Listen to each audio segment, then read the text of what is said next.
the radical, fundamental principles of freedom, rational self-interest, and individual rights. This is the Yaron Brook Show.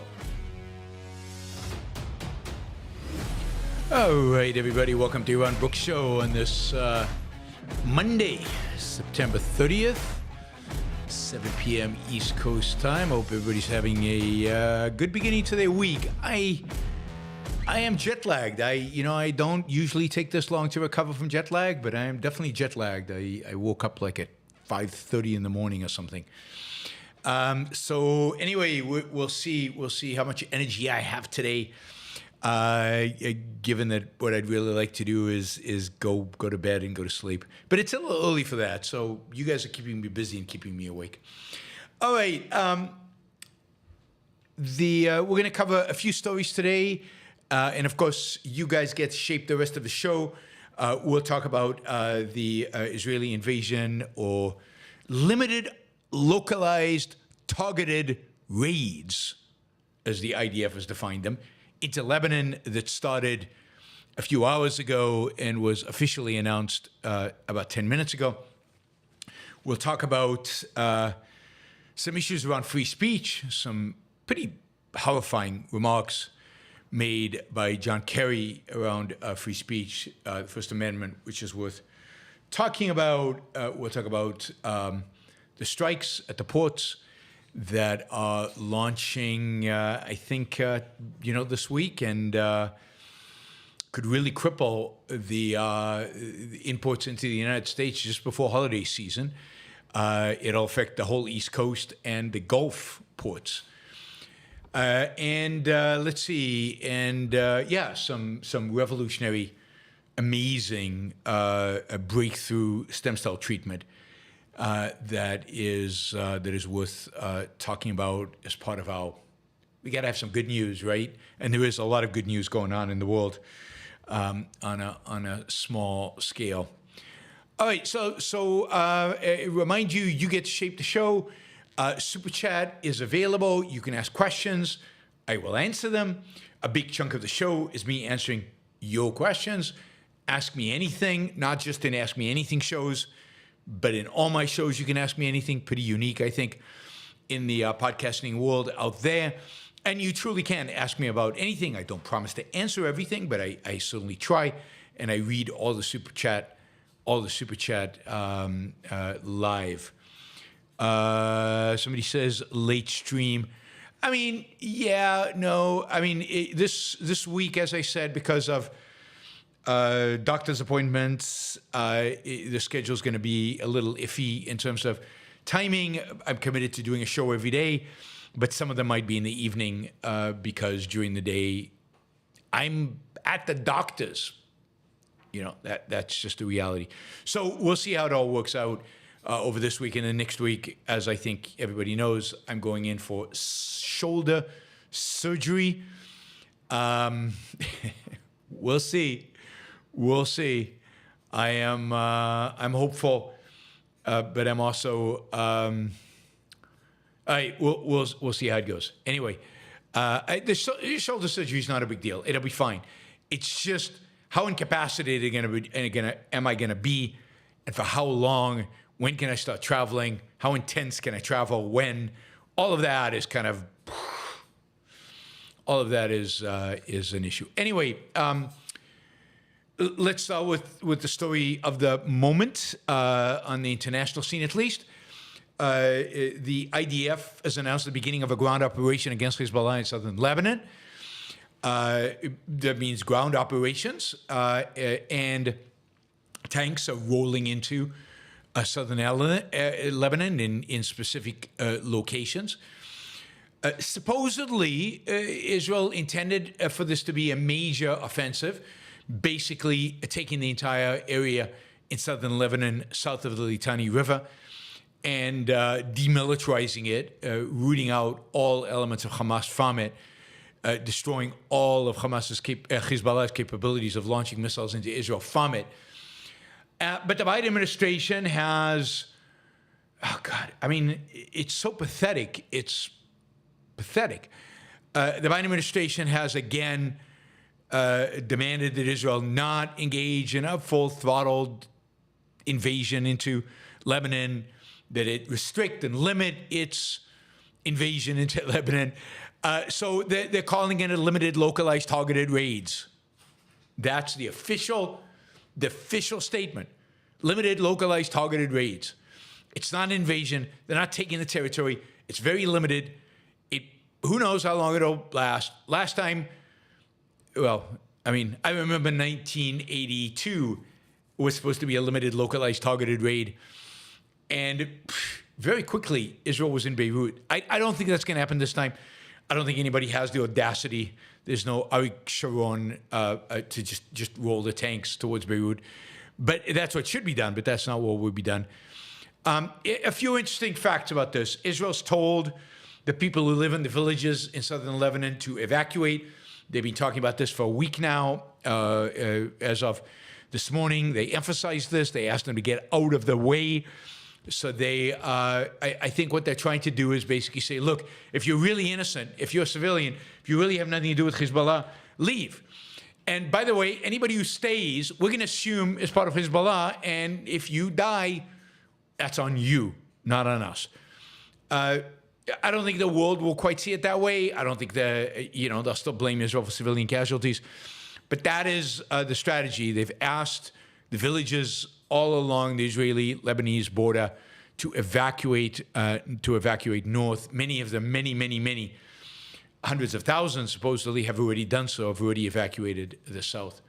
In addition, this morning, the Lebanese army, the glorious Lebanese army, also evacuated South Lebanon. They don't want to get into a firefight with Israel.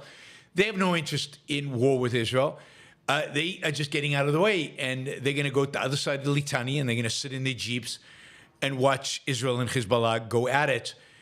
They have no interest in intervening here. So literally, we saw this morning Lebanese military jeeps and troop carriers heading north, away from the border, basically leaving the territory for Israel and Hezbollah to deal with. At some point, it would be nice if the Lebanese army had the balls and had the equipment and had the facilities to actually challenge Hezbollah in addition to Israel.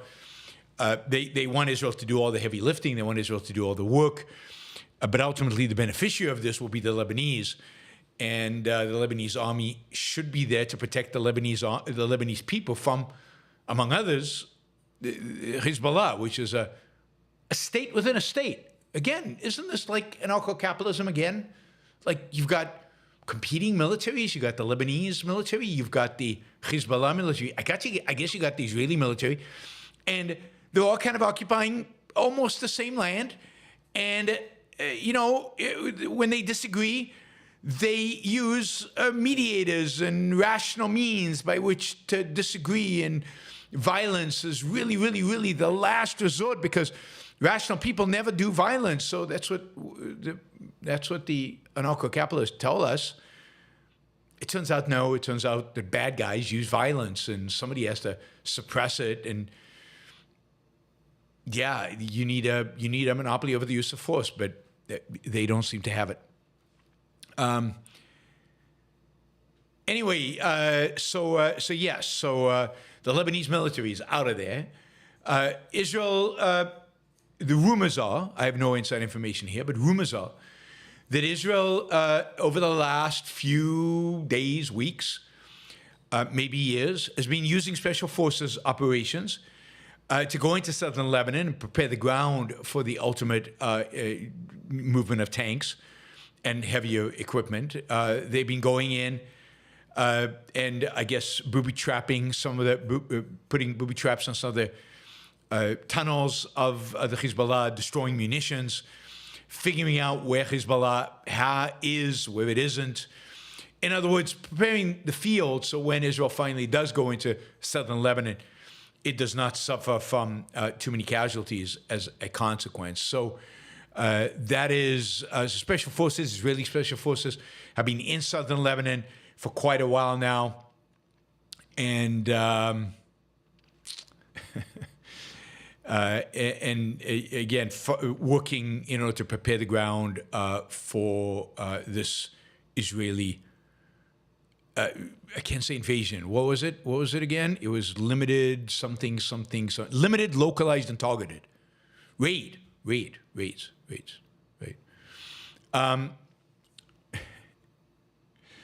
So here's what one commentator says about this.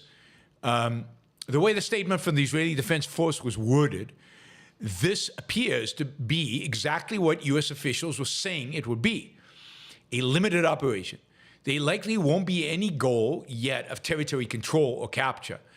With it possible that Israeli forces will have already withdrawn by Tuesday morning.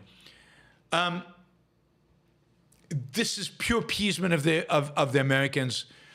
Again, the commentator continues to say, though this is likely only a prelude to future major operations against Hezbollah in southern Lebanon, possibly up to the Litani River. Why? They don't need a initial operation. Once you have tanks in the field, why withdraw them? The special ops have been preparing the ground already. This is just appeasement of Biden, and it's pathetic. It's cowardly. It's cowardly of Biden. Biden was asked at a press conference earlier today, Biden, are you aware that Israel is preparing for a land invasion of Lebanon? And he says, I'm more aware than you know, kind of with his, I gave it a lot more energy than he could muster. But he said something like, I'm more aware than you know. And what we need is a ceasefire now.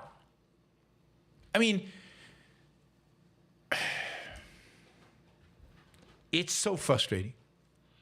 And it's not Biden, because I don't think Biden can think. I don't think that just a mechanism can work.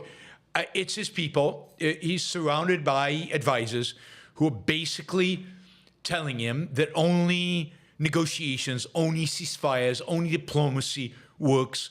Military action never works. Look at what happened in America and Iraq. Look what happened in America and Afghanistan. We had a question about this yesterday. Diplomacy. That's all they know. That's all they can think. That all they can imagine. And these people would be demanding a ceasefire like every month during World War II. Let's have a ceasefire. Let's negotiate with Hitler. Let's find common ground. There's got to be common ground. We need time. We need to, this war might escalate. And not to mention, imagine Biden advisors in World War II going, oh God, if we continue like this, Hitler will build a nuclear bomb and bomb Washington D.C. We can't do this. We got to have a ceasefire. We got to have time to catch up. Instead, to FDR's credit, the only credit he's going to get from me, the United States engaged in all-out total war and committed itself to building the mightiest military force humanity had ever seen in order to defeat one of the most, if not the most, evil regimes humanity had ever seen. And it went out and built that force and destroyed that regime and won the war.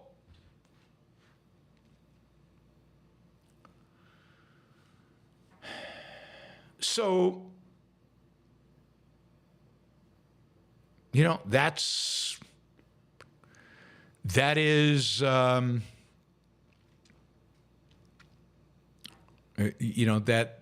the insanity of this perspective. And look, Biden has been saying ceasefire for 11 and a half months, since October 7th. He keeps saying Israel has a right to defend itself. And then in the next breath, we need a ceasefire.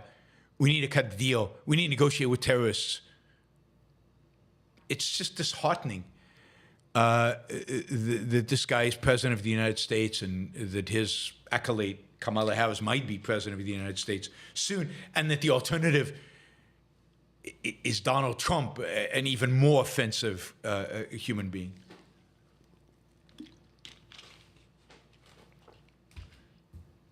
All right.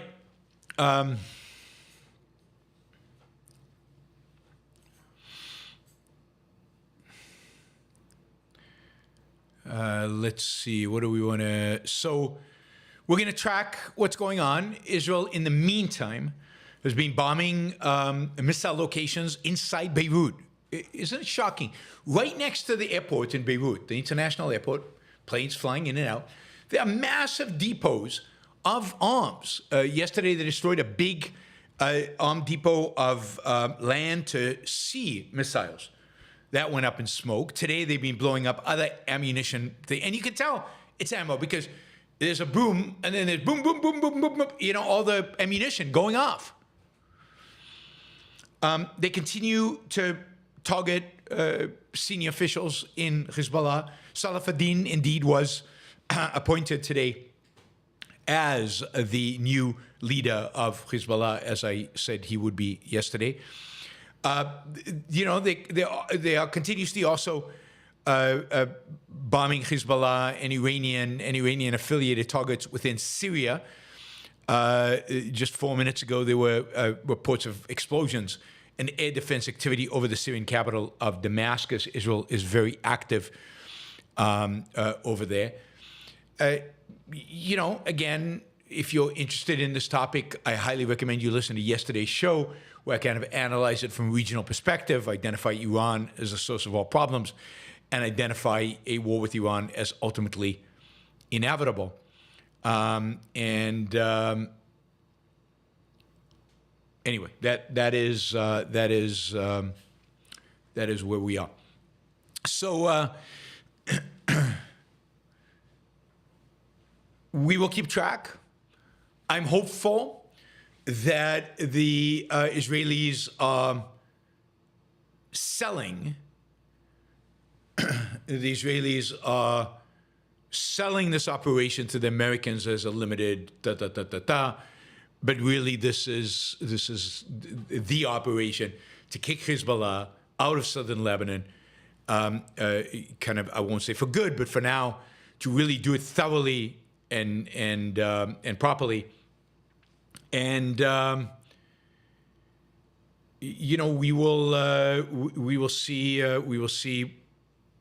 how this all pans out, and I'll keep you updated as we go along.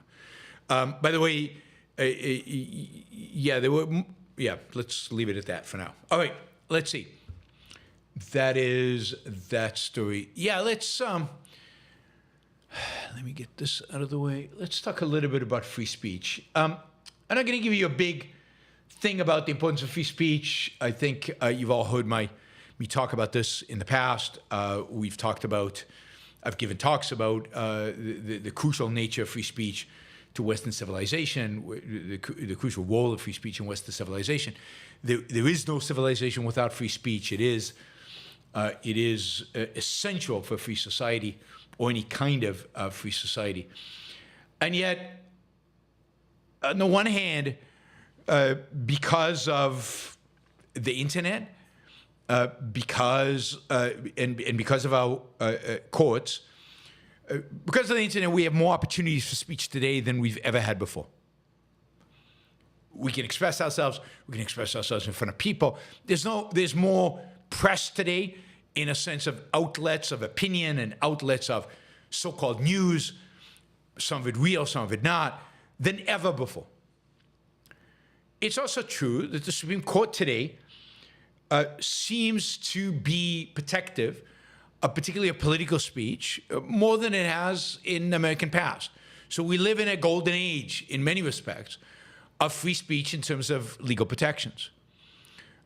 While, during COVID and probably during many other opportunities, the U.S. government has interfered or tried to interfere in the running of social media companies. At the end of the day, it was limited in scope, limited in time frame, and when it came out, it was roundly denounced. And while the courts have not ruled on this yet definitively, I think it's clear that if, to the extent that it is shown that the government is arm twisting social media into limiting speech, the courts are going to restrict the government's ability to do so. That is, I think, the trend in the courts. and in the Supreme Court. Although I was disappointed in the ruling, I think one has to view the rulings that they had about the social media in the context of, I don't know, the way they didn't rule on the content. They didn't rule on the substance. I think on the substance, they are supportive of free speech. At the same time, you've got politicians both on the left and on the right basically undermining or wanting to undermine, speech. The left, in particular, these days, is coming out against, fake news, misinformation, and the need to regulate speech to eliminate misinformation, whatever the hell that is, and whoever they think should be deciding what is right information and what is fake. And you've seen this, and there've been some comments from Kamala, and I'll show you a clip from John Kerry in a minute. And the right, while claiming to be pro-free speech, because they feel like they're the ones being censored by the government indirectly, claim to be pro-free speech. There's no indication that they really are. Trump doesn't believe in free speech at all. Everything he did in this first term suggests that he doesn't. His threatening of the media, his threatening of the Washington Post, and just 2 days ago, his threat towards Google. I mean, this is what he said about Google. It has been determined, he wrote, that Google has illegally used the system of only revealing and displaying bad stories about Donald J. Trump, some made up for this purpose, while at the same time only revealing good stories about Comrade Kamala Harris. This is an illegal activity. If the Justice Department does not criminally prosecute, prosecute Google for election interference, he will request their prosecution at the maximum levels if he's elected president. So I don't know what illegal activity he's talking about, election interference or something. I don't know what law can determine what Google can and cannot rank stories, or who determines what's a positive story and what's a negative story. Imagine if we got to sue Google, by the government, sued Google for what they display and the order in which they display.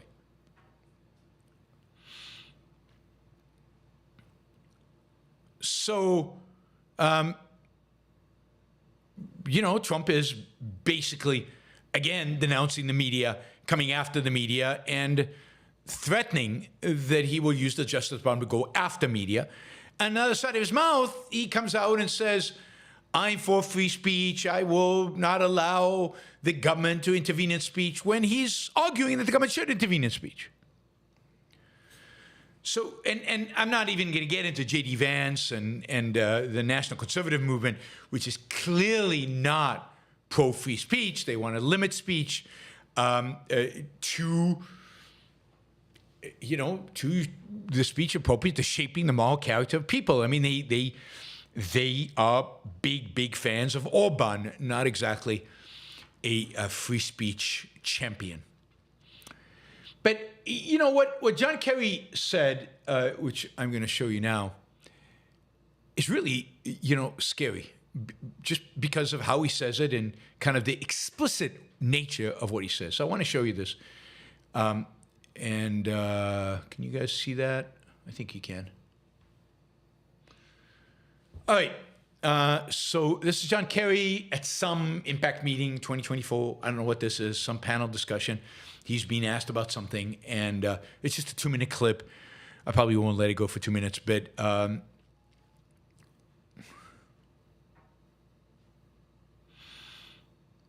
here we go. And I think the dislike of and anguish over social media is just growing and growing and growing. And it's part of our problem, particularly in democracies, in terms of...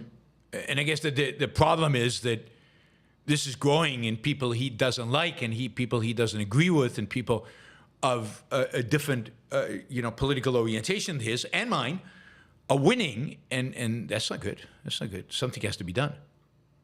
building consensus around any issue.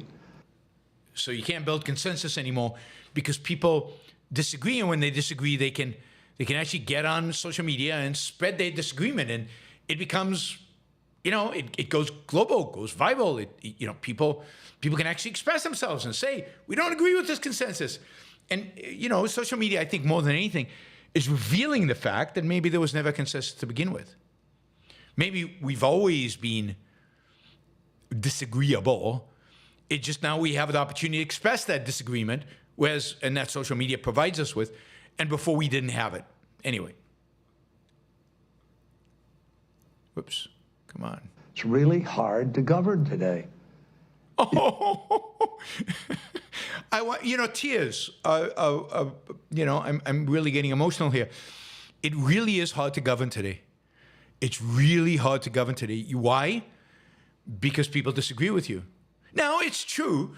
Some people who disagree with you make up stuff. I don't know, something about Haitians eating cats, illegal immigrants eating cats and being violent criminals and all of that. They make stuff up on a regular basis. That is indeed the case. But it's really, really hard to govern. Isn't that a good thing? Isn't that a pro-freedom thing, that it's hard to govern?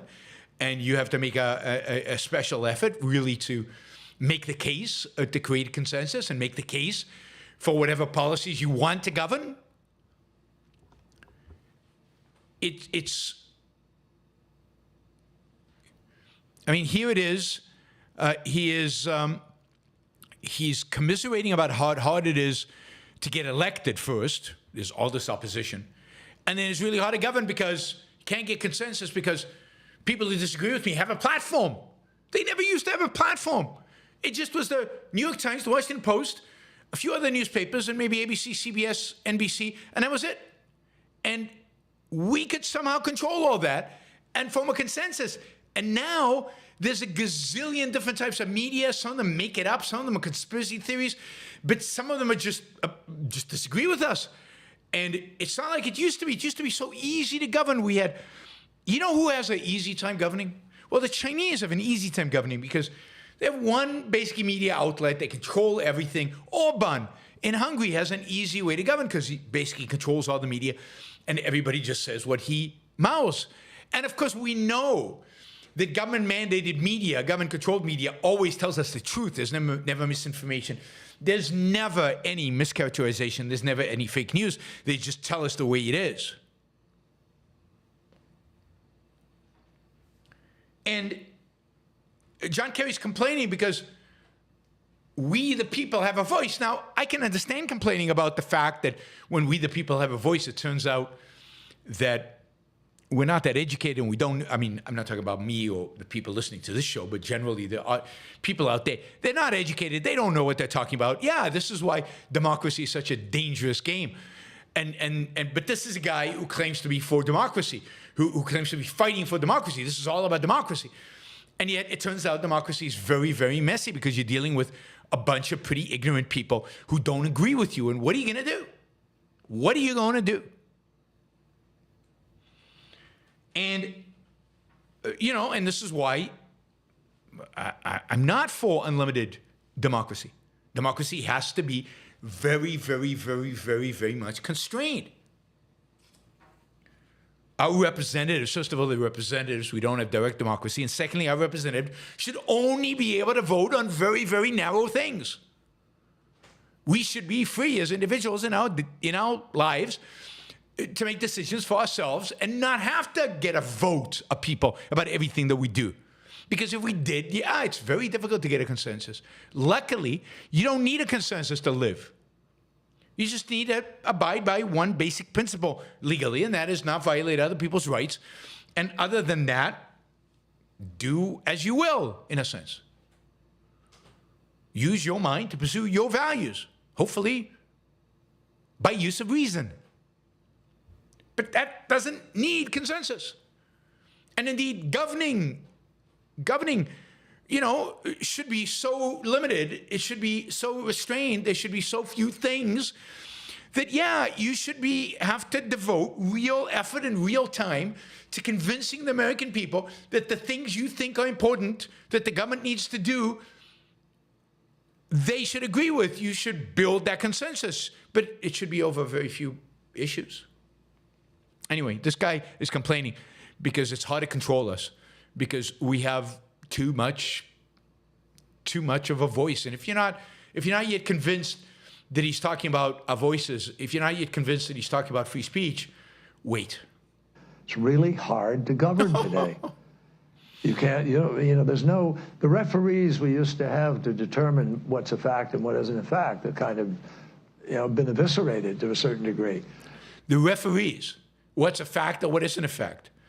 Now, the only referee I know of is me. For me, you guys have to be your own referees. It is true that the media has become more and more biased, and therefore has eviscerated itself from being the so-called objective fact checker. And yeah, it would be nice, it would be amazing to have media that was objective, but that is not the fault of social media. That is the New York Times, Washington Post, and major news organizations defaulting on their responsibility to attempt, never mind to be, but to attempt to be objective.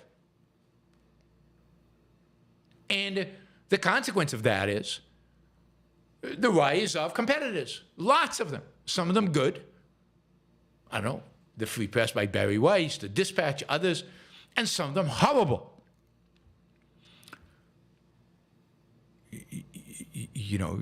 The regular names that you all know. But it's, to bemoan that the referees, it's the referee's fault. The media's fault. It's absolutely true that, again, it would be great to live in a world where we didn't have to question every single thing we read in the news, because today you really have to. I wouldn't have to double check everything I read in the news. It would be nice to live in that world. We don't live in that world, and we haven't lived in that world for a very long time. And the fault for that is not with the wacky, crazy nutcases on Twitter. The fault for that is with the New York Times, who has betrayed us. And people go, and people self-select where they go for their news or for their information. And then you just get into a vicious cycle. But isn't it pretty amazing that now people can self-select instead of getting the same perspective, the same bias, the same orientation from the same news sources, day in, day out, which is what happened pre-1980s. You didn't have talk radio even. You had 3 television networks, and you had a few major newspapers, and that was it. And that was it. The first thing to break that was talk radio and Fox. And then the internet comes along, and it opens it up. And what we really need, and what is needed in America, is news organizations that attempt, at least, to be objective. And by the way, attempt to be objective means, I think that we have some. I think this is, CNN also came about in the 1980s. Attempt to be objective is what the Free Press, the Dispatch, and others that have joined the media landscape are trying to do. Anybody who thinks Twitter is trying to be objective is crazy. Twitter has no opinion. Or that Elon Musk even is trying to be objective. He's got an agenda. Twitter is just a source of different points of view and different perspectives and different stuff. It's up to you to figure it out. So new news organizations are being formed to compete. How good they are or not, we will see. We will see. So it's really, really hard, much harder to build consensus today than at any time in the 45, 50 years I've been involved in this. And again, note how important consensus is to him, because consensus is required to rule us, to govern us, but in a form of ruling, because consensus means majority, consensus means legitimacy, consensus means the ability to tell us what we can and cannot do. And you know, there's a lot of discussion now about how you curb those entities in order to guarantee that you're going to have, you know, some accountability on facts, et cetera. So to curb social media, to make them accountable for facts and stuff, are we going to curb other forms of media as well to make them accountable? And how do you do that? Well, we know how you do that. You create a federal agency for truth seeking. The Biden administration tried to do that. You remember early on in his administration, they tried to have a truth department, and that was killed very quickly because of the backlash against that. But this is what they want. This is where they're heading. This is what they're moving forward. Yeah, Eutychus reminds us that Ayn Rand wrote an important piece called Fascist New Frontier, Rule by Consensus. Yep. But look, if people go to only one source, and the source they go to is sick and, you know, has an agenda, and they're putting out disinformation, our First Amendment stands as a major block to the ability to be able to just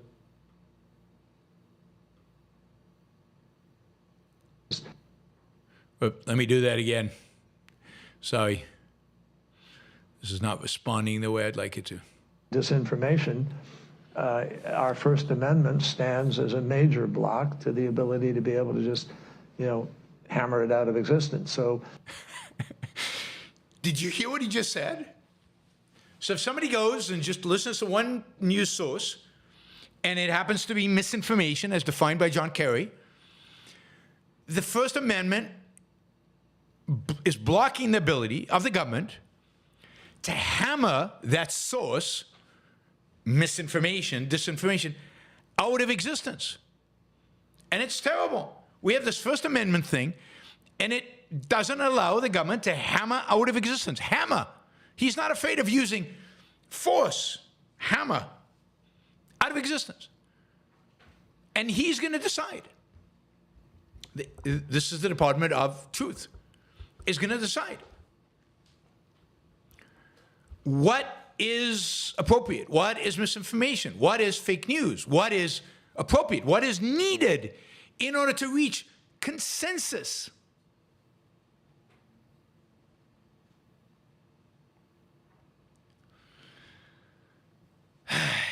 Yeah, I mean, that is about an explicit indication of just disregard for freedom of speech and a willingness, I think, to get rid of the First Amendment, although he never says so explicitly, that I've seen. This is the left using the idea. I mean, in Europe, in order to restrict free speech, they use the idea of hate speech. In America, it's pretty well understood. You're not going to get away with that. Hate speech, you can. So here they're using as an excuse, a major excuse to get rid of free speech, the idea of misinformation and fake news. And by the way, again, this is the left. This is John Kerry, him speaking off the cuff. I'm sure he regrets saying this now. But this is the inclination of Trump. This is J.D. Vance. This is Josh Hawley. This is the left. This is the right and left against uniting around this idea that we have to hammer away at fake news. Now, they define fake news in an opposite way. The left is fake news to the right. The mainstream media is fake news to the right. I don't know who fake news is to the left. Anybody to the right of the New York Times, I guess, is fake news to the left. And they want to hammer it away. Listen to that again. If people go to only one source, and the source they go to is sick, as defined by John Kerry, has an agenda, and they're putting out disinformation, our First Amendment stands as a major block to the ability to be able to just, hammer it out of existence. So, thank God for blocks. Thank God for blocks. Yeah, I mean, I know Trump has said similar stuff, although Kerry's more intellectual than Trump, so he'll actually put it in terms of the First Amendment. What we need is to win the ground, win the right to govern by hopefully having, winning enough votes that you're free to be able to implement change. So winning enough votes, so you're free to implement change. Now, what change would change things? I mean, how many votes do you need to repeal the First Amendment? Because the First Amendment is a block. A block you can't get around by passing a law. It's a block that you can only get around by changing the Constitution, I think. So how many votes does he think he needs?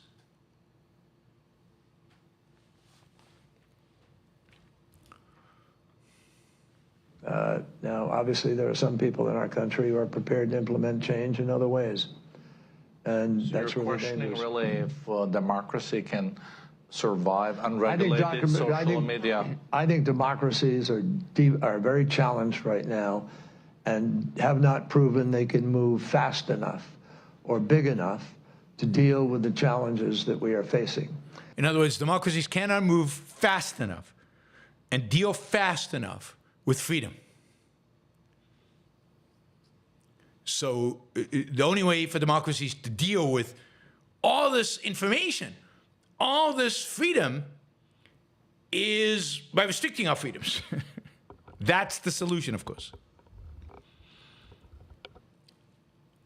It's truly unbelievable. And to me, that is part of what this race, this election is all about.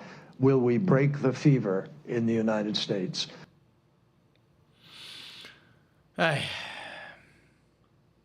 I mean, this is why it's very hard to be optimistic about the future of politics in the United States, given the choices that we're seeing here. And not just the explicit choices on the ballot, but these are the people behind the choices, the ideas behind the people behind the choices. Where is anybody talking about liberty and freedom and all of that?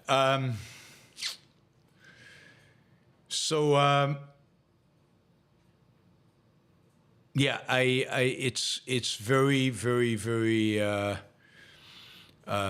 discouraging, because again, there's nothing more important in terms of our freedoms than protecting our freedom to speak, to disagree, to challenge the consensus, to break the consensus. And yet, John Kerry, representing, I think, the left, and this is a guy I actually voted for. Ugh, how scary is that? Again, the choices that were given. God, I had to choose between him and George Bush. And like by 2004, I hated Bush so much for just sending our kids into by basically sending our kids into situations where they had to die for nothing, and engaged in a war with no purpose, no clarity, no strategy. In Afghanistan and in Iraq, and not doing what was necessary in order to actually defend America. I hated Bush so much that I voted for John Kerry. And of course, John Kerry is like a devil, a real devil. I mean, this is his view of free speech. If you want to destroy America, this is the view of free speech you must have.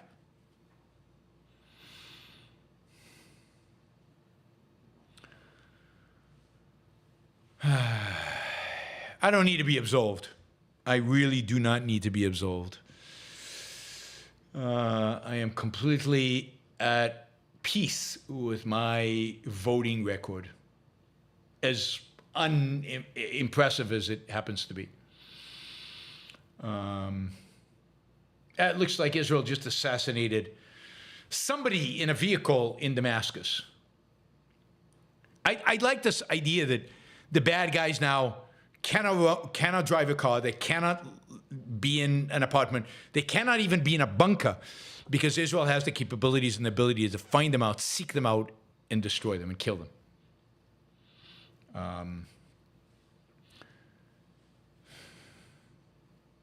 Pretty stunning events continue to come out of Israel and Lebanon.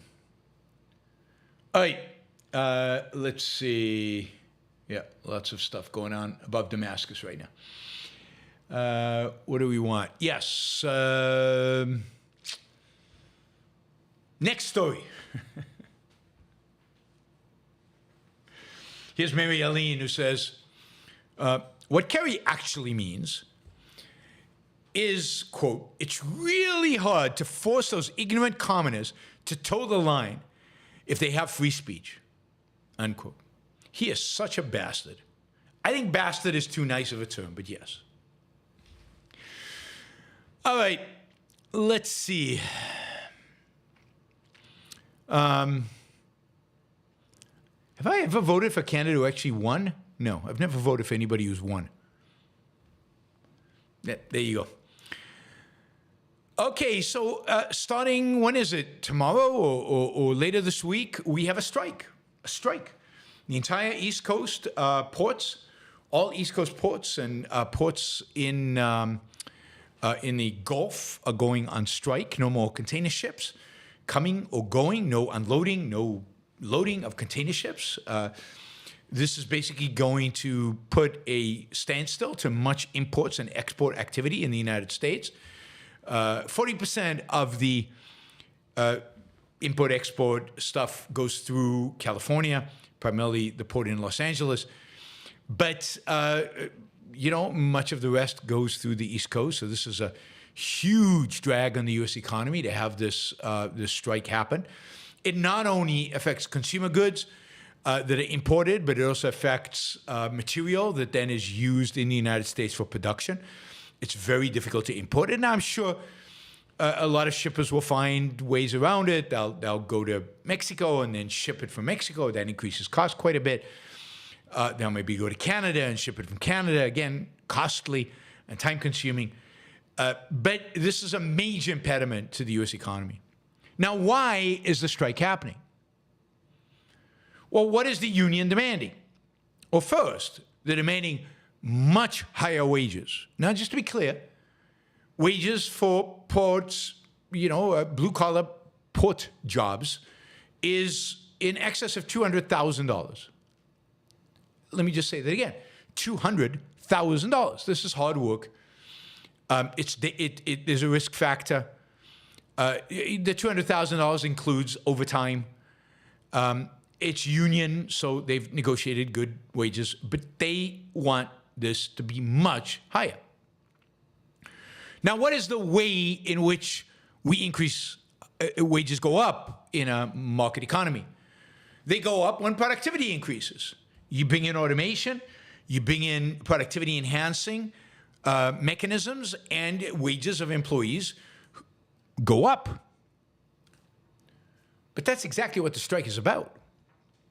Not only do the workers want higher wages, significantly higher wages, but they also want a, quote, total ban on automation of cranes, gates, and container movements that are used in the loading or unloading of freight at 36 U.S. ports.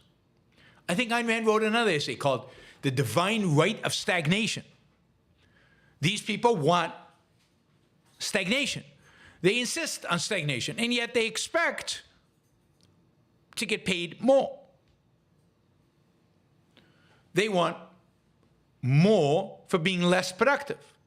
Now, I can understand if they develop the skills to use automation, there would be fewer employees.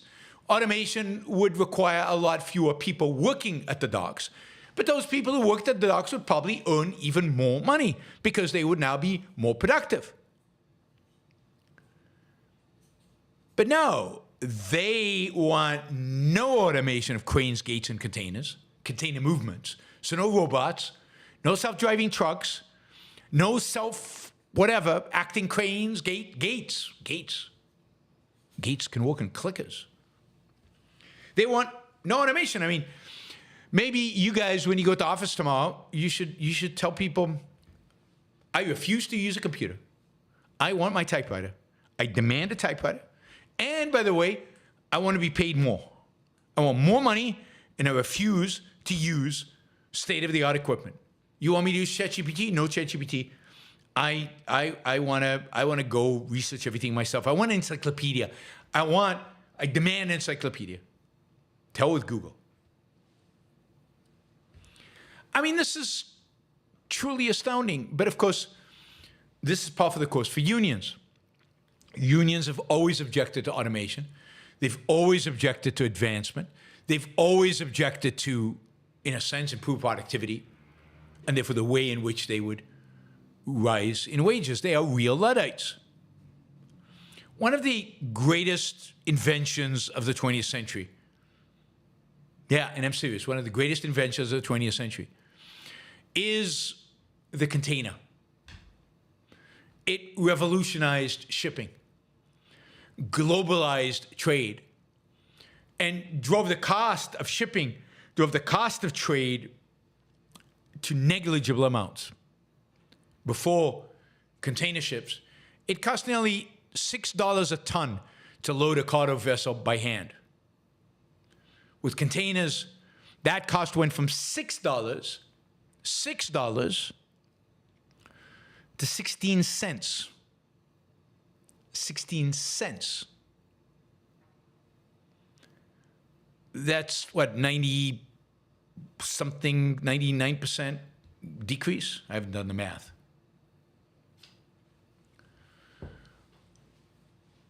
In April 1956, out of the port of Newark, the first container vessel was launched, which was a milestone in American industrial efficiency. It changed global trade. It changed the way we moved things around the country. It changed trucking. It changed shipping. It changed delivery. It revolutionized movement of cargo and drove, as I said, costs down to a fraction of what they were. And just with that fact, dramatically increased the standard of living of Americans. On that day in April 1956, when this first vessel launched, a top official at the International Longshoremen's Association, the union that represents East Coast dock workers, looked on in horror. I'm actually reading from the New York Times article. This is the better New York Times. According to newspaper accounts of the day, he said he would like to sink the ship using an expletive to underscore his point. And I continue quoting from the article. The same union is now threatening to strike at Newark and more than a dozen other major ports that collectively handle roughly half the imports reaching the United States. Among the key issues holding up the contract, which expires on Monday, is disagreement over the pace and scope of automation. Day 10.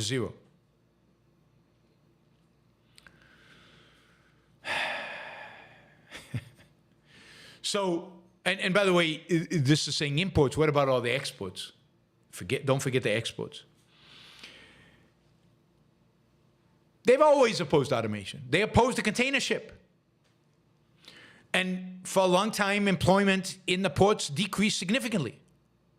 And yet, over the last 25 years, the number of employees at ports has increased from 41,000 to 64,000. That's an increase of 56%. Now, with more automation, that number will decrease again. That's the way the world works. And those people who are left, those people who stay workers, will make more money because they'll be more productive. Unions fight progress. They fight the future. They fight for preserving the past. In that sense, they are conservatives. They're the ultimate conservatives. They want to conserve what is. They refuse to accept the future. They refuse to accept technology. There's a pair of shipping terminals in Los Angeles and Long Beach, which is the largest port in America. When they were introduced, these new automated shipping terminals, they eliminated about 15% of the 13,000 jobs that existed. Yeah, I mean, there's no question. Automation reduces local jobs, increases jobs overall, but reduces local jobs. And the higher the pay you demand, the more automation is appealing. This is why McDonald's is becoming automated, because minimum wage gets so expensive that it's much easier to have a computer iPad in the front of a McDonald's than it is to put a human being there if you have to pay them $20 an hour. All right, so as you listen to the news about the dock strike and the poor dock workers, remember that what they're really fighting for is to stagnate. Just a quick story. You remember those two crazies who hate oil, hate fossil fuels, who want us to stop civilization completely by eliminating all carbon fuels? And they go and they find these paintings, and they throw soup, or they paint over them, or things like that. This is, usually the paintings have glass, so they're not destroying the painting, but they're destroying property. Suddenly, they're disrupting the ability of people to enjoy that property. Well, in some cases, people are getting tough with them. So, Phoebe and Anna, who threw soup at the glass frame of Van Gogh's Sunflower, have just received a sentence of 2 years and 20 months in prison, in jail, for doing that. They were then, they got another 3 months for marching in a road, demonstrating, I guess, illegally. Yeah, I mean, this is great. Maybe we're getting serious. Maybe there's some judges out there are serious about, protecting property rights, protecting us from crazies who will throw stuff at paintings and just try to destroy or destroy our ability to enjoy art. So, somebody says it should be the death penalty on Twitter. I don't think that's the case, but I certainly think a 3-year sentence is good and will act as a deterrent on these spoiled brats, typically upper middle class kids who have nothing else better to do, who are engaged in nihilistic behavior. All right, finally, in the category of amazing news, not just good news, a 25-year-old woman with type 1 diabetes. Type 1 diabetes basically makes you completely dependent on insulin injections. And, has started to produce her own insulin less than 3 months after receiving a transplant of reprogrammed stem cells. So her own stem cells were taken.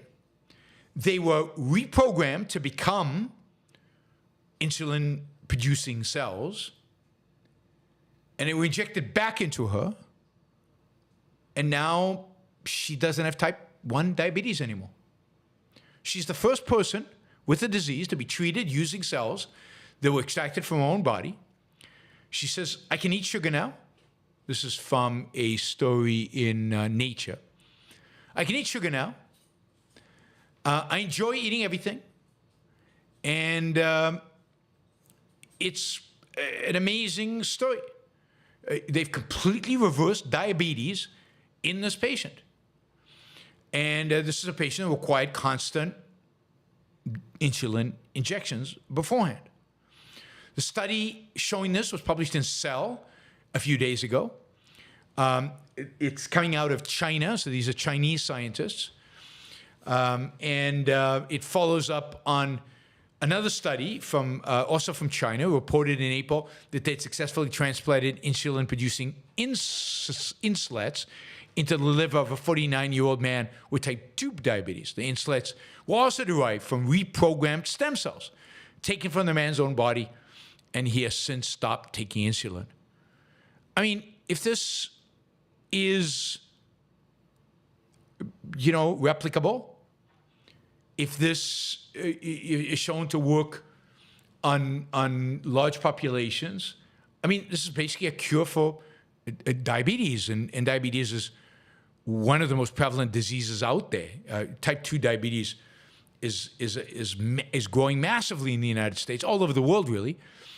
And if we can now get rid of it by reprogramming stem cells and injecting them back into the body, I mean, again, this is one of those things that we're just starting to see the benefits of these new technologies. And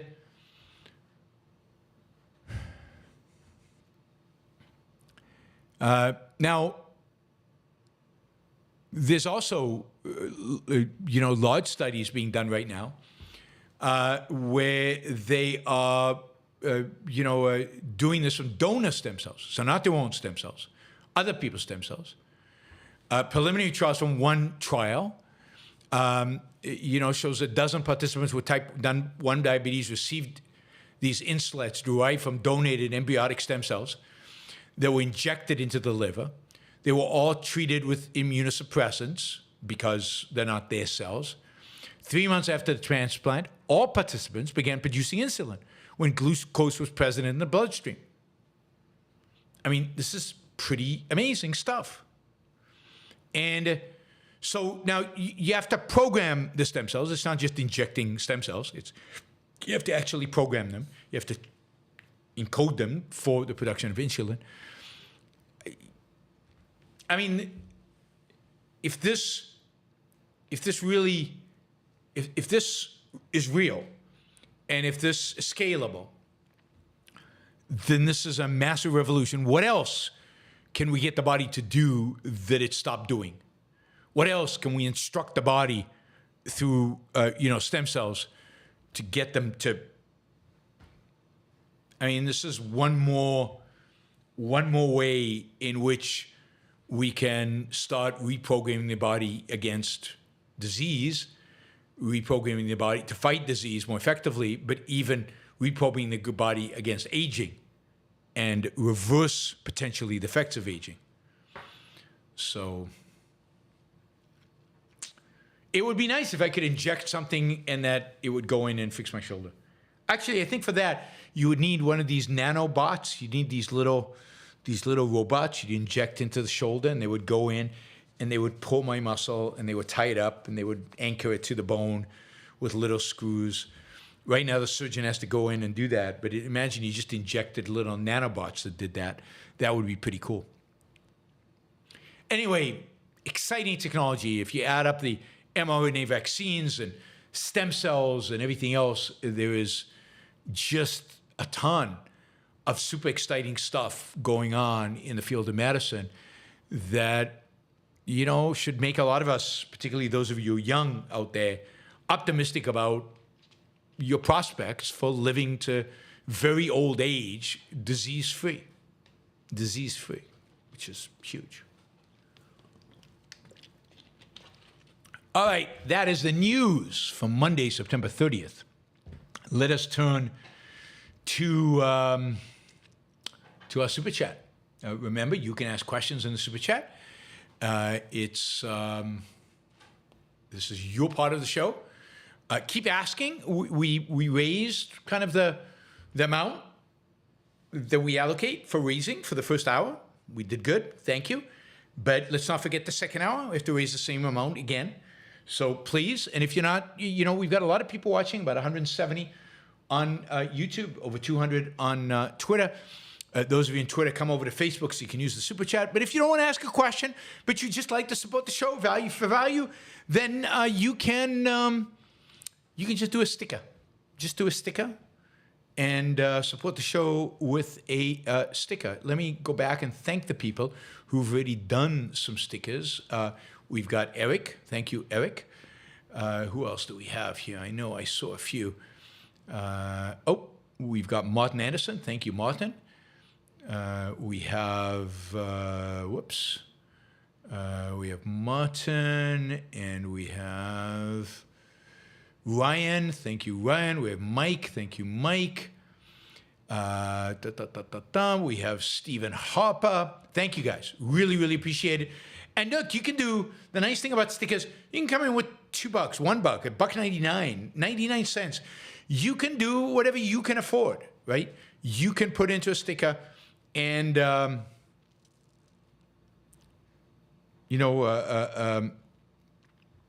include it here. So, as Lucinda says, let's reach the goal, everyone. Thank you, Lucinda, for that $50. Really, really, really appreciate that. There's Sharon with $20. Thank you, Sharon. Somebody did their first super chat question today. I don't see it, but somebody's like on the first one, which is very, very much appreciated. But Sharon did a sticker. Lucinda basically did a sticker because she didn't ask a question. But Mary Aline, thank you. That's great. Those of you who are not watching live or who would rather not do a super sticker thingy on YouTube, but would rather just support the show through some kind of monthly support contribution, there is a Patreon. You can go to Patreon and do it there. You can also do it on PayPal. So either platform, if you'd rather not do those two platforms and you've got another platform you'd rather do it on, just let me know and we can figure it out. We can make it happen. Thank you, Martin. Appreciate it. So you can use Patreon. You can use PayPal, yaronbrookshow.com/membership. You can also use YouTube here. You can go to the membership section here on YouTube and become a member. And if you become a member, you can watch all those member-only shows that I've done over the last couple of years. They're all available for you to watch there. There's some great ones on art. I will be doing a members-only show later this month. Still don't know what the topic will be, but feel free to become a member. Well, next month, right? This month is over. Next month. Thank you, Carolina. Really appreciate it. So please, become a member, become a patron, become a PayPal, whatever it is. Please support the show. I also need to remind you of our sponsors. Our sponsors are, Alex Epstein.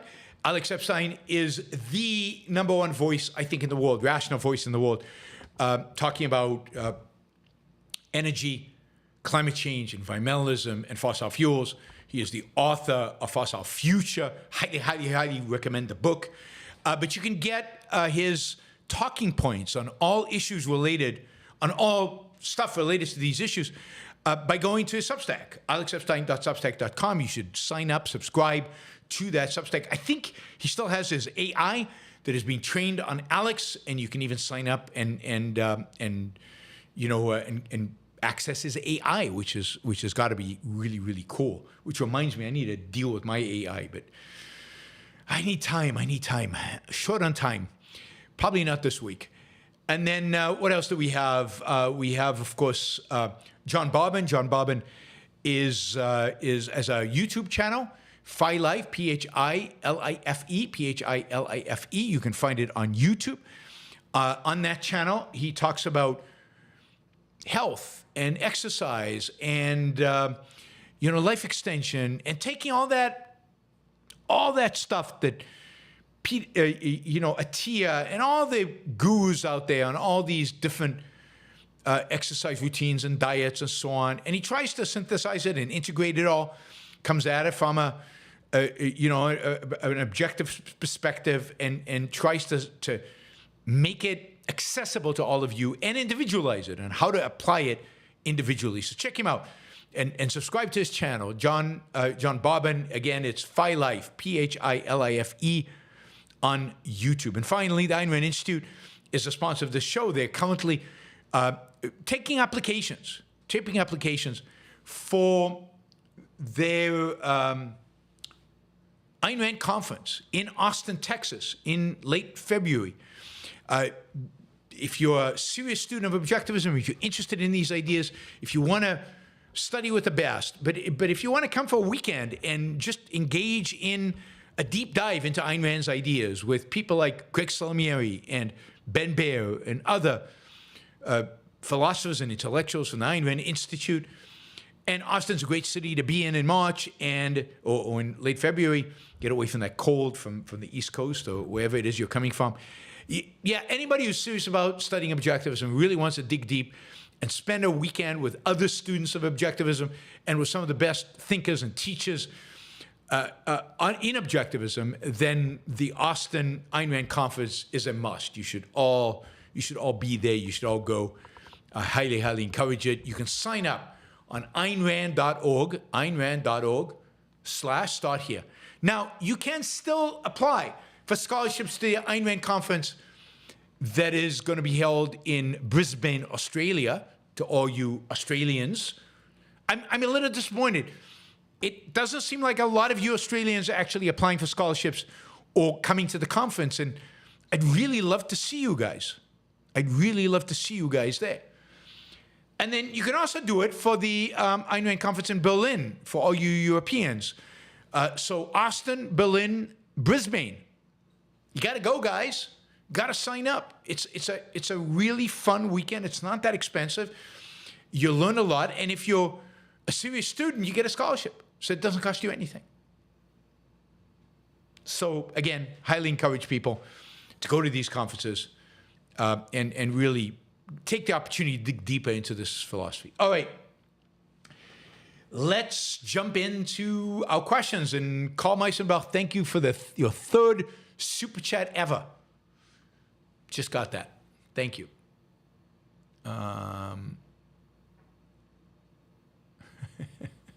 Carl says, might as well take this question. He says, I'm a monthly subscriber via YouTube at $100, which is more than I pay for Netflix, Max, YouTube TV, etc. You're the best content. Thank you, Carl. Really, really, really appreciate it. It's good to see you here. It's good to see you here, buddy. It's been a while since I saw you in person.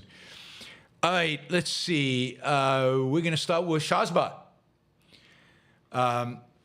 Were you a fan of the $6 Million Man TV show? And he says, some of that tech, which seemed fantastic at the time, is starting to come true. I was. I mean, I wasn't a, it was fun entertainment. I enjoyed it. It was lighthearted and fun and action-oriented, and Steve Austin, and I know a Steve from Austin who's a good friend, and it was a fun action, good guys, bad guys, good time TV. I think if I watched it now, it would look a little dorky, and the special effects would look ridiculous, and the technology would not look that futuristic, because a lot of it has come true. By the way, I meant to say this about when I talked about Israel before, but there's some information coming out about how Israel is tracking all these Hezbollah people, and it really is amazing. I mean, now you might say it's horrible, because I know a lot of libertarians are saying this, because it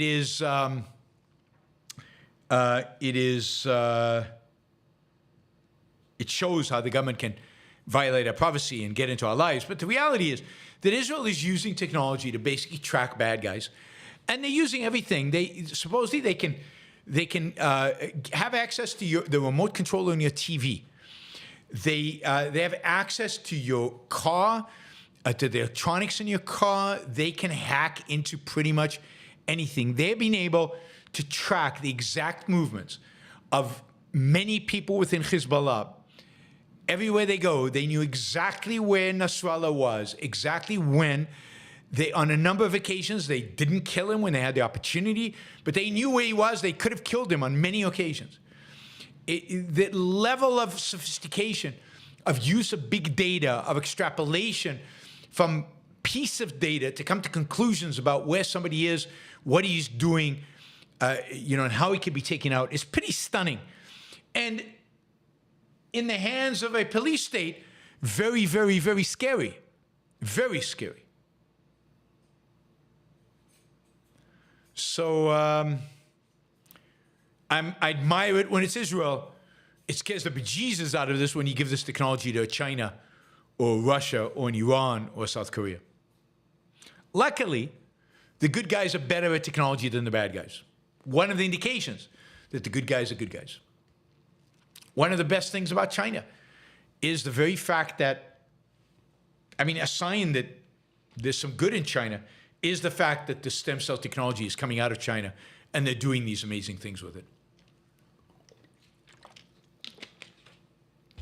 All right, let's go down the list. Nicole. Thank you, Nicole. France is providing moral sympathy to Lebanon. Horrifying. Is this a turning point against Israel? Or is this just more proof that the Western world is still willing to let Israelis hang out to dry when push comes to shove? There's no question the Western world is willing to let Jews, Israelis out dry. But it's part of a much broader trend, and that is the West's inability and unwillingness to defend itself, its West's inability and unwillingness to stand up for itself, to to declare evil as evil and fight it. The West is just not willing to do that. So, France providing moral sympathy to Lebanon is not surprising. I mean, during the Second Intifada, as Palestinians were blowing up buses of Israelis in restaurants and weddings and things like that, every time Israel responded, the sympathy of the West was with the Palestinians. This is altruism in action. I mean, there is no better place to see altruism in action than in the Israeli-Arab conflict. It's stunning how it comes to be expressed. The Lebanese, the Israelis are strong. They can bomb anywhere, anybody, at any time. Ooh, they must be the bad guys. They're strong. The Lebanese are suffering. They're being bombed. They're the weak party. They're the victim.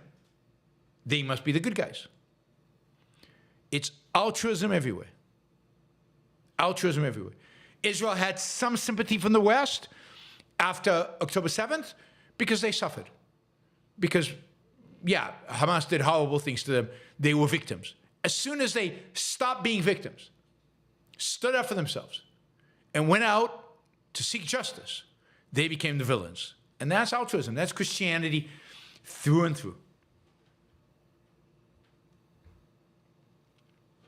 So I think the Israeli conflict is probably the best illustration, the most real, the most visceral illustration of how altruism works that you can find.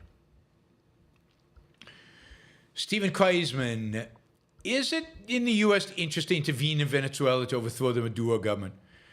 I mean, I don't think it is, right? I don't think it justifies putting soldiers' lives at risk. If you could do it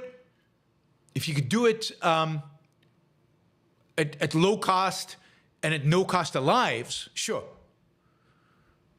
It's in America's interest to have a free, prosperous Venezuela. No question about that. Is it required for American self-defense to intervene? No. Venezuela is not a threat to the United States. And the standard for America to intervene militarily is not interest. It's protecting individual rights. No American individual rights are threatened by Venezuela. So, yeah, it would be nice to intervene if there was no real cost, certainly no cost in blood, in lives of soldiers. If there was a way, I don't know, to fund a covert action by the opposition to get rid of Maduro or whatever, yes. Yes.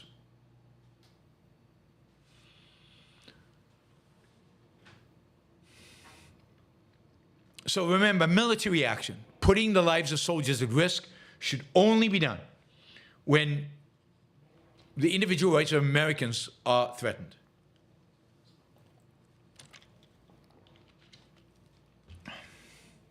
Shazbot, quote, the best diplomat I know is a fully activated phaser bank. This is from Star Trek. Scotty saying, says that, the engineer, from A Taste of Armageddon, which is one of the Star Trek movies. I like that. The best diplomat I know is a fully activated phaser bank. Yes. Mary Aline, either fight to win or don't fight at all. I agree completely. If we would fight like we meant it, no one would have an excuse to say that military action doesn't work. We make ourselves look weak, vacillate, and easy to manipulate. Absolutely. And the reality is that if you fight the right way once, you'll never have to do it again. It acts as a deterrent to all bad guys. If they know you won't bend, if they know they can't win, if they know you will devastate and crush them, they won't try it again. If the United States had, done what was necessary after 9/11, nobody would be talking about Taiwan. Russia would have never invaded Ukraine. And much of what's going on in Israel today would have been dealt with. You gotta make clear that the bad guys in the world know this is what happens. And if they know this is what happens, they're cowards. They don't want it. They don't want it. They might talk about jihad and about virgins and about martyrdom, but notice the leadership almost never straps on a suicide bomb and goes out and does it. Tom, democracy, no. Voting for certain government offices is a proper part of a free country's political system to decide who will hold those offices. But that is it. And what government officials can do should be strictly limited. Absolutely. But that's part of the problem. And the problem is we don't have unlimited democracy. We have something in between, right? We don't have the kind of strictness with really no democracy, just voting for officials to execute a task, protecting individual rights, which is unbelievably limited. What we have is, we don't have unlimited democracy because we have courts and we have, we have limitations on what governments can do, but they're weak and weakening and very narrow. And what people like Kerry want is they want to control us. They want authoritarian power over us, but with a democratic mandate. They want democracy to sanctify their control. And separation of powers is just one small aspect of it. What you want is a constitutional limit, explicit, on what the government can do. Constitutional limit. Separation of power is one way to enforce that limit. But first you have to have the limit itself. And that limit is protecting individual rights. It's the only, and a proper definition of individual rights, only purpose of government. So yes, we are not pro-democracy in the sense of the way it's used today. If it just means voting for candidates, yeah, I'm all for that. If it means voting on issues, I once said in a debate that I was not for democracy. I was for freedom, but not democracy. And it blew the mind of the moderator. He couldn't grok it. He couldn't, I mean, did you just really say that, Yaron? It's like a religion to them. Colin says, my wife and daughter are traveling to Barcelona this week. Can you recommend any restaurants that don't have a 5-year wait list? I mean, the amazing thing about Barcelona is, with the exception of one restaurant, the best, there were no big wait lists. It was fairly easy to get reservations. Also, do you have any general recommendations or tips about the city? Yeah, I mean, it's a walking city. Walk a lot. Prepare to walk a lot. Bring walking shoes. Enjoy walking around the city. The old town is great. The beach promenade is really nice. One of the things around food is going to the markets. There are markets, mercados they're called, where they not only selling food, and that's fun to see, because the fruit and vegetables are amazing, and the places are very colorful. But there are also restaurants within the mercados that you can just sit and order some food, and they're usually very good. I mean, overall, food in Barcelona is just good. Just pretty much anywhere you go is good. In terms of particular recommendations, the best thing to do is to email me, and I can send you a list. And also tell me what the price range is, right? Because I don't want to recommend, $300 a person, 3-star Michelin restaurants, when you don't want to go to places like that. So give me a price range and email me, and I'll send you a list rather than me. It's on my phone, and it would take me a few minutes to access that information, but happy to do it in an email. So Yaron at YaronBrookShow.com. Yaron at YaronBrookShow.com. Just email me, and I'll send you a list of restaurants in Barcelona. Happy to. I now have a pretty decent list. Jennifer, we at Ford import tires from all over the world to test. I hope the strike does not mess that up. Anything that comes in through an eastern port is going to be messed up. If it comes in from a western port, you're okay. Probably comes in from Asia, so you're probably okay. Michael, Hezbollah right now is being run by people who aren't deemed worthy enough to get a pager a week ago. True, although, you know, what's his name? Nasrallah didn't have a pager, and many of the leadership that Israel's been killing in the last few days didn't have pagers. So it's not just that, but yeah, I mean, they're not, leadership right now is clearly second and third tier, maybe even fourth tier. Michael, despite altruism's perpetual injection of moral confusion, people seem like a winner. Seem to like a winner. Now that Israel is unequivocally pursuing victory and eliminating its enemies, people are more excited about Israel. I think the people who like winners are more excited about Israel. But, I mean, you should see the vitriol online from all quarters. And I was going to read you a list of all the people coming out against Israel because of what they're doing right now. Left and right, I mean, far left, far right. Just unbelievable, the vitriol, the hatred, it's just awful, just awful. So yes, I think it reminds people a little bit of that American sense of life, and people are responding to it. But the bad guys are just doubling up on hatred. They're doubling up on their nihilism. They're doubling up on their envy. They're doubling up on their altruism. And you can see that even more in Europe than in the United States. Ryan says, hey, Yaron, thanks for inspiring me. My pleasure. I resigned my job of 24 years. Wow. Last week, and am now self-employed. One way for me to conquer my fears is to remind myself that I only have this life to pursue my values. Yes. Excellent. Congratulations. Congratulations. I'd say good luck, but and luck is good. I mean, there's no harm in having some good luck, but it's primarily, you know, you doing the work and just being good at what you do. So keep it up, put in the effort, and I'm sure you will be successful. So congratulations, right? Yay.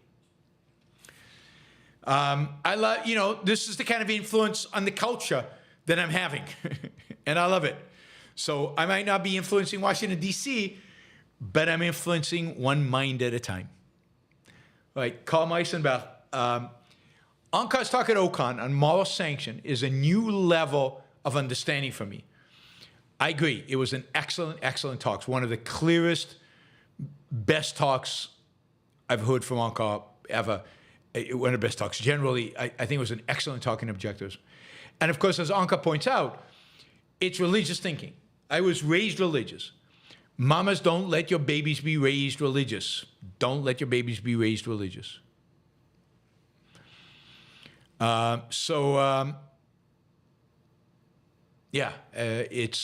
was an excellent talk. I encourage everybody to go to the Ayn Rand Institute's YouTube page and listen to Onkar's Moral Sanction talk. It really is exceptional and very clarifying about a lot of issues which relate to a lot of day-to-day stuff that we encounter. All of us. Richard, what do you think about the idea of Qualcomm buying Intel? I doubt Qualcomm has the properly estimated the integration effort. So I don't know. But Qualcomm's a great company. They've done phenomenally well.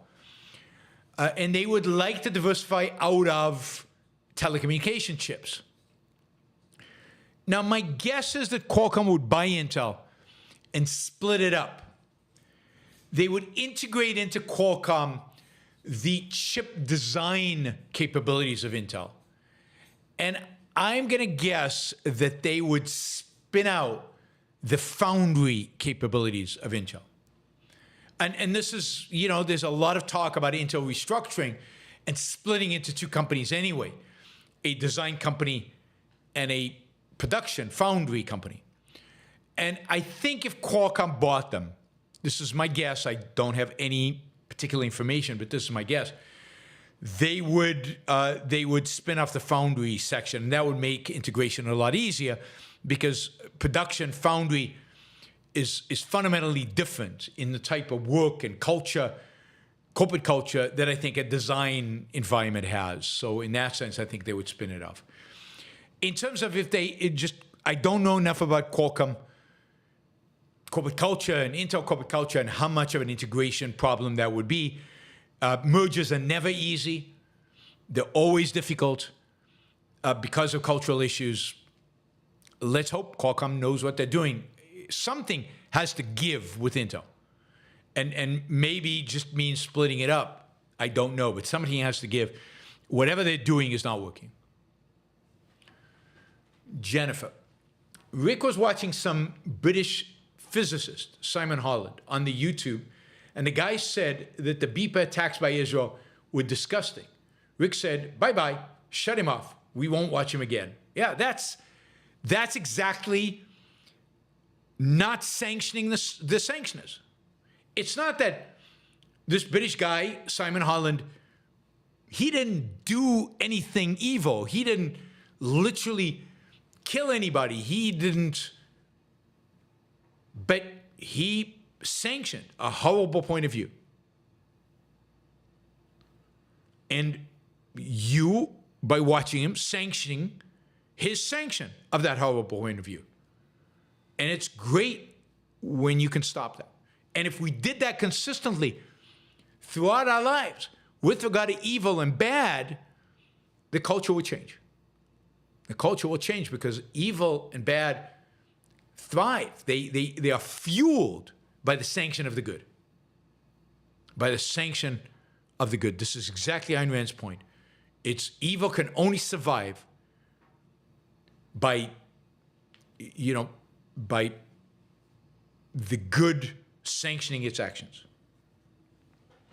Otherwise, they have no mechanism by which to survive, because to survive, you must use reason. You must be, and evil rejects reason. But they survive off of the reason of the good who sanctions them. All right.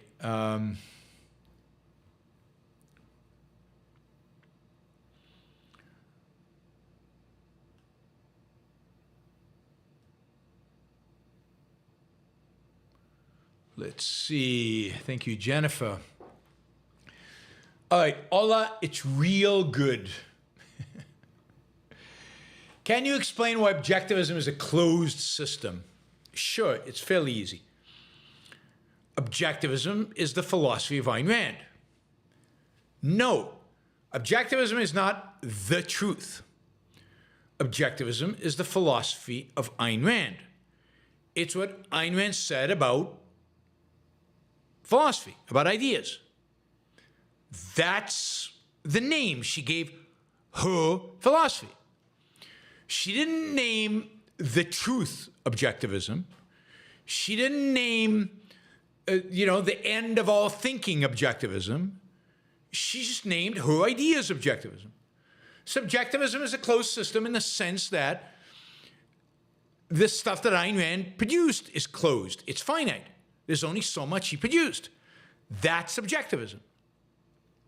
Now, objectivism might be wrong on something, and it certainly is incomplete. That is, knowledge is always incomplete. There's always more than one can discover. But any new discovery or any correction of objectivism is not going to be objectivism. It's that new thing that comes after objectivism. Because objectivism is a name. It's the name of Ayn Rand's philosophy. It's not the name of the ultimate, intrinsic, unchangeable truth, because there is no such thing, right? So, you know, this is Ayn Rand. Some genius in 100 years will come about and say, no, you know, here's a dramatic expansion of what Ayn Rand wrote, and here's some things that are inaccurate in Ayn Rand and can be improved, and he will call it whatever. And his philosophy will be based on objectivism, inspired by objectivism, agrees with objectivism on a lot of things, but it won't be objectivism. And that's the only sense in which it is closed. It's not shut off from reality. It's not shut off from further thinking. It's not shut off from the truth. It's just a name. Yeah, so that's what I mean by a closed, that's what it's meant by a closed system. It's like Darwinism is finite. It's what Darwin wrote. It's what Darwin said. Evolution isn't. Evolution is open-ended and new discoveries are made all the time in evolution. But Darwinism is Darwin's view of evolution, and that is what Darwin wrote. And you can be inspired by Darwin, as almost every evolutionary biologist is. But you don't have to agree with everything he says. You're not a Darwinist in that sense.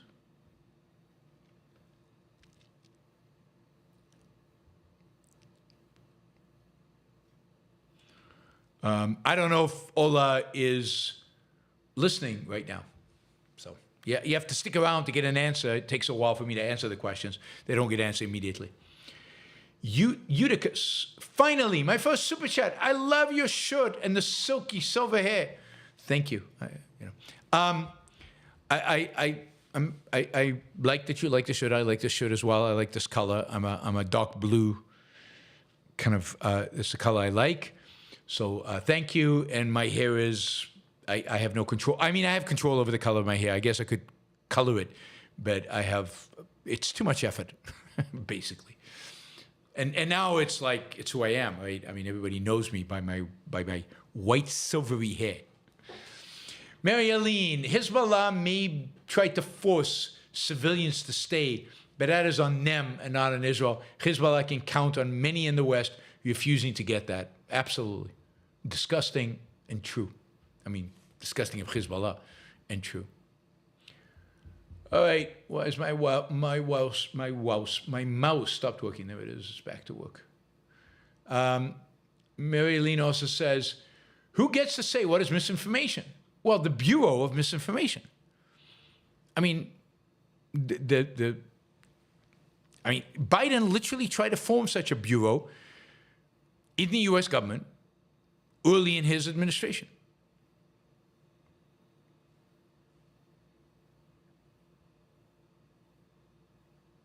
Why is the chat disconnected? Have I lost internet? Are you guys there? I'm not sure what happened there. Chat got disconnected for a minute. Weird. All right, Mary Aline, what Kerry really means is it's really hard to force those commoners to toe the line if they have free speech. Yes.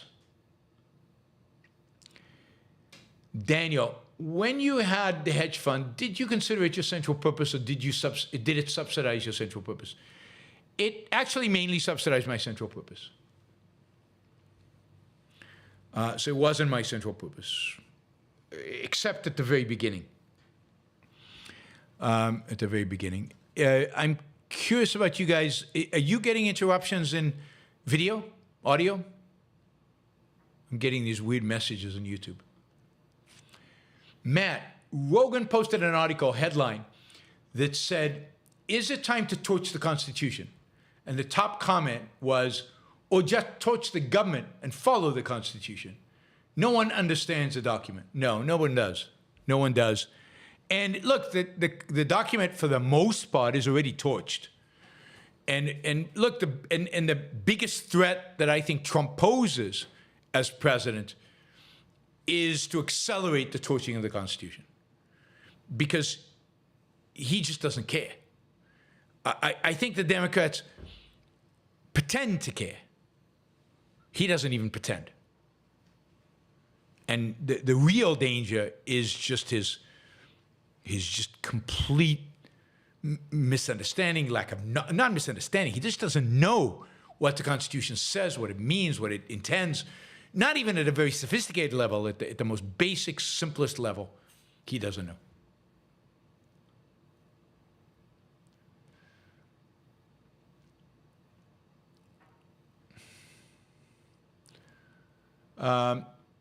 Mary Aline, what Kerry actually, yeah, we already, I read that already. Why am I reading that again? You posted it twice.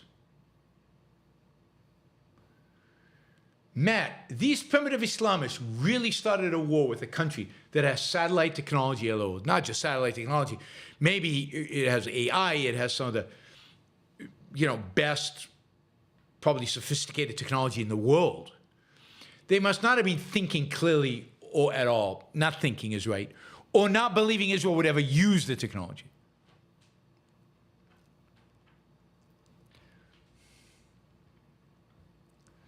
Mary Aline, do government regulations prevent competition with unions?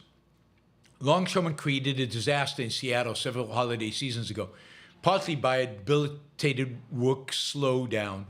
It cost business a fortune. Yes, I mean, the laws, labor laws, prevent real competitions from unions.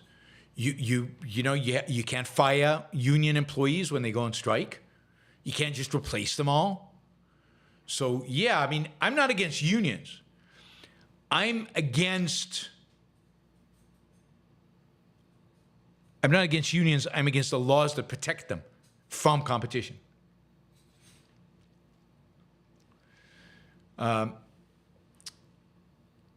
Marilyn says she deleted the wrong version, though she did pay twice. Thank you. I appreciate the payment twice. Thank you. Carl, I think, is now up to 5 super chats. What about Bibi's video talking to Citizens Review on? I haven't seen the video yet. I'm told it is very, very good. Yeah, I mean, Bibi knows how to do PR. He knows how to go out there and take a firm stance.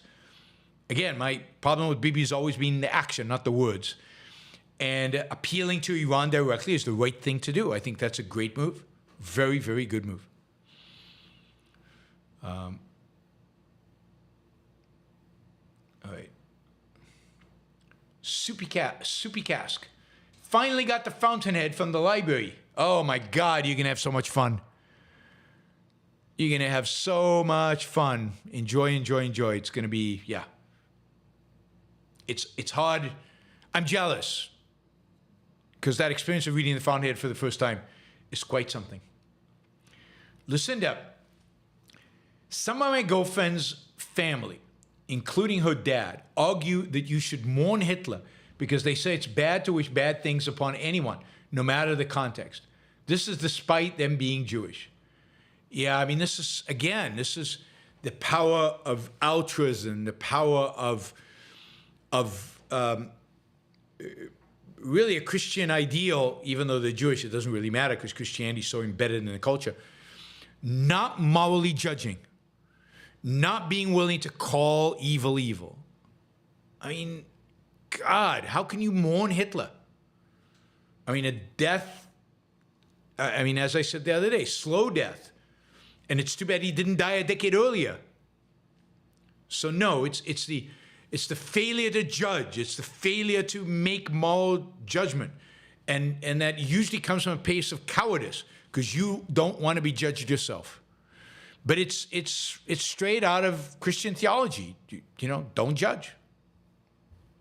Don't judge.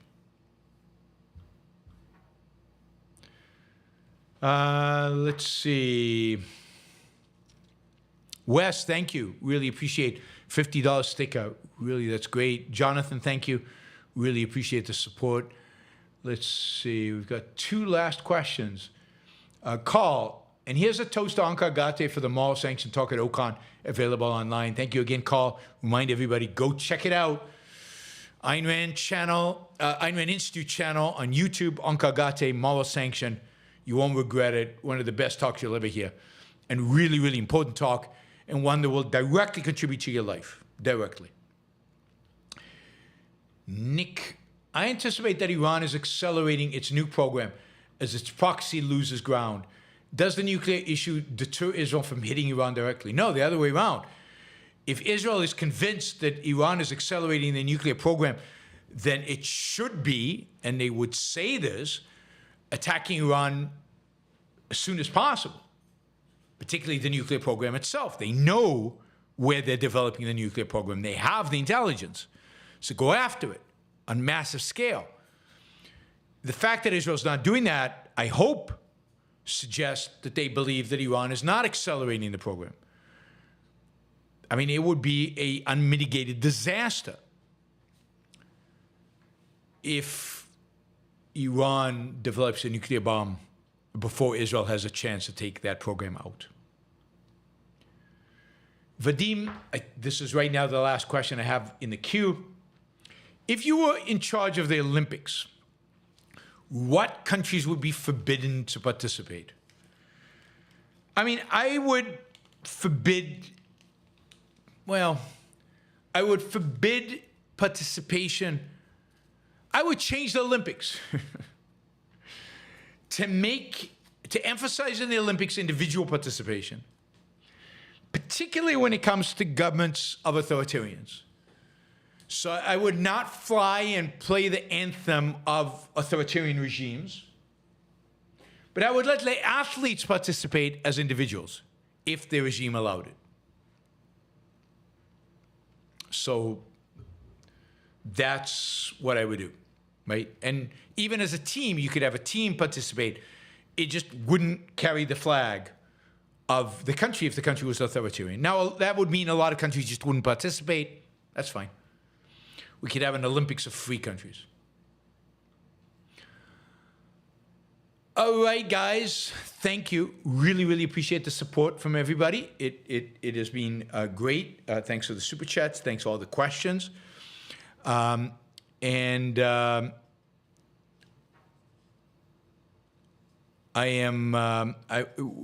will have a show tomorrow.